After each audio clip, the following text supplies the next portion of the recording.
Good morning, students. Today we will continue our chapter that is Breath of Life.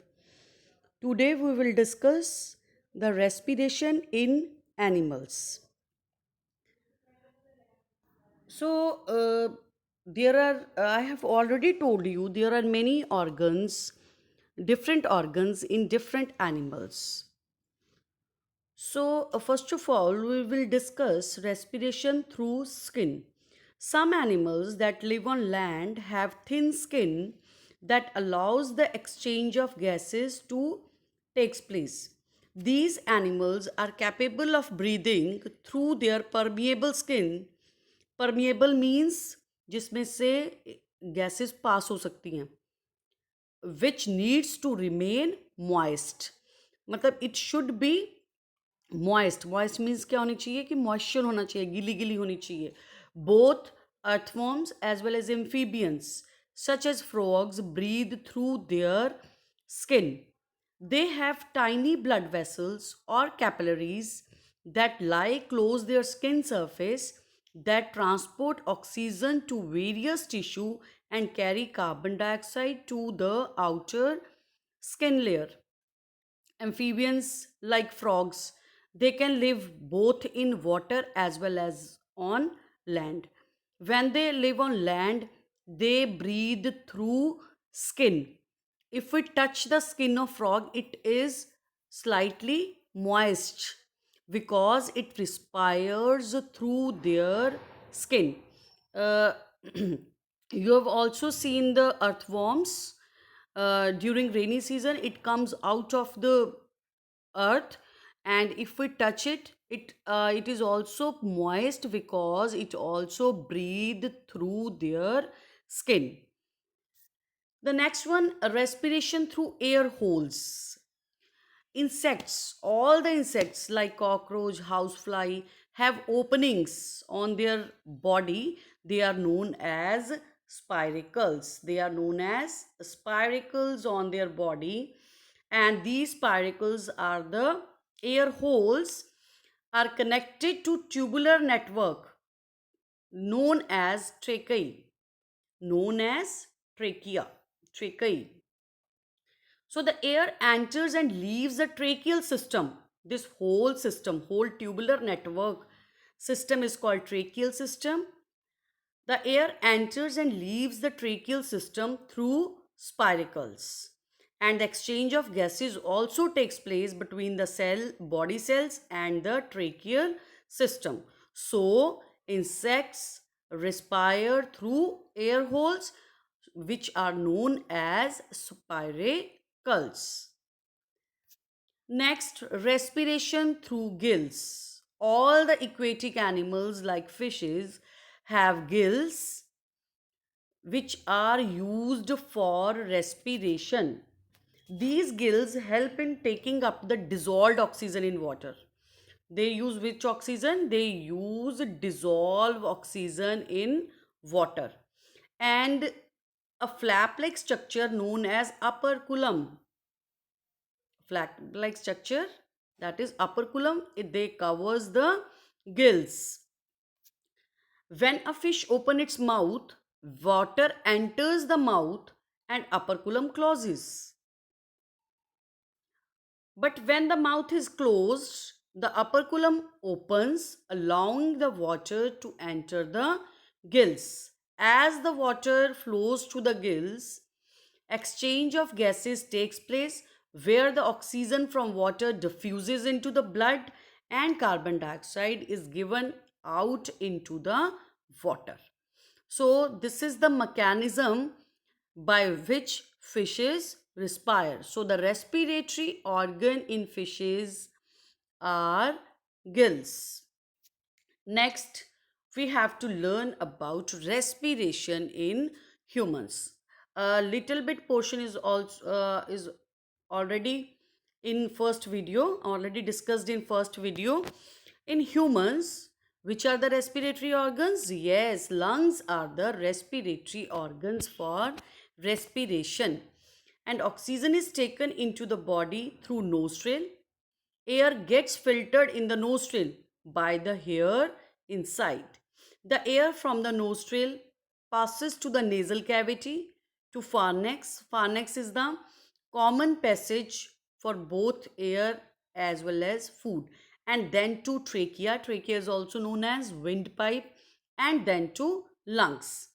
Trachea divides into two small tubes called bronchi.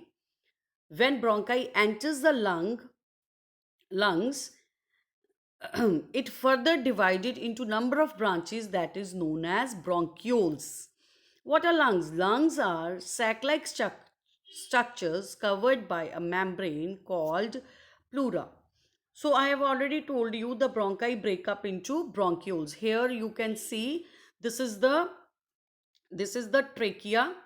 This is the trachea, and trachea further divide into two branches. Here these are bronchi, and bronchi further divided into many small branches. These are known as bronchioles. These all are bronchioles, and the bronchioles end up in the small bulb like structures. These are here the bulb like structures, small bulb like structures. These are known as alveoli. So these alveoli are richly supplied with blood vessels, and here the exchange of gases takes place. So what is the mechanism of respiration? During respiration, oxygen is taken into the lungs. This is called inspiration or inhalation. This process is called inspiration or inhalation when we take in the oxygen. And when the oxygen is absorbed in the alveoli and carbon dioxide is released, this process is called expiration or exhalation. Expiration or exhalation. So what is the difference between inhalation and exhalation? Inhalation means taking in oxygen into the body, and exhalation means carbon dioxide is released or given out from the body. So, first of all, we will discuss inhalation. What is inhalation? During inhalation, the muscles present between the ribs, known as diaphragm, contract and becomes flat. This increases the volume of chest cavity. The volume of chest cavity increases. When volume increases, the air pressure decreases inside it. This helps the air to flow into the lungs because outside pressure is more and air always moves from high pressure to low pressure. So when we inhale, the diaphragm contract and becomes flat.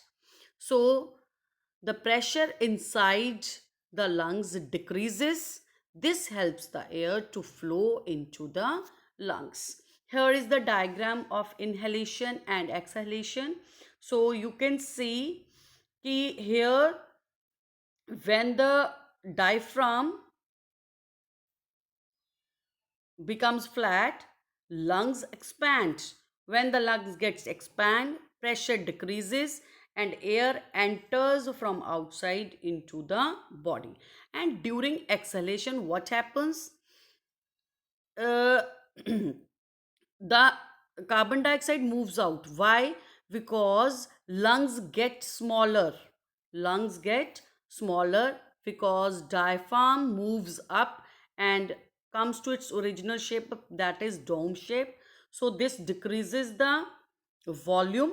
If volume decreases inside the lungs, then pressure become increases. So the carbon dioxide pushes out from the body. So this is the process of exhalation. Here, the mechanism by which the air escapes the lungs is called exhalation. During exhalation, the diaphragm regains its original dome shape. This decreases the volume in chest cavity and increases the air pressure, so forcing the air out of the lungs. So this is the mechanism how we inspire or expire. Inhale or exhale. So we have to do the activity 1 to demonstrate that carbon dioxide is released during respiration. For this, material required are test tubes, germinating seeds, lime water, glass tubes. Now, what we have to do, take some germinating seeds and place them in a test tube. Close the test tube with one whole cork. Cork क्या होता है, उसमें एक whole होता है, कई कॉर्क्स में दो होल्स होते हैं, एक होल वाला कॉर्क लगाना है, through which a delivery tube is introduced. Now the free end of delivery tube is kept immersed in a bottle containing lime water. If the lime water gets milky, this shows that carbon dioxide is released during respiration by germinating seeds. Because when the germinating seeds respire, which gas is released? Carbon dioxide, which turns the lime water milky. So, milkiness of lime water shows that carbon dioxide is released during respiration. Now we have to do activity 2 to demonstrate that heat is produced during respiration. So for this materials required, we have to take two types of seeds. One is dry seeds and second one is germinating seeds. Two vacuum flasks, cork, thermometer. Now what is the procedure? Take two vacuum flasks A and B. Add germinating seeds to flask A and dry seeds to flask B. Now close the flasks with a tight cork with one hole. Now insert a thermometer into the cork. Now we have to record the temperature in both the flasks at every 2-3 hours for 1 day. We will observe that temperature in the flask with the germinating seeds will be higher than the temperature in flasks with dry seeds. This shows that heat is produced during respiration because the flask in which germinating seeds are placed have high temperature than the flask in which dry seeds are there. So I hope that you will understand the whole chapter. Here is the diagram. So you can see in this diagram the, here is the germinating seeds in this flask and dry seeds in this flask, but the temperature, here the temperature level in this flask is here, and here is the temperature comes. So this shows that germinating seeds respire and produced heat during respiration. I hope that you will understand the chapter. Thank you very much.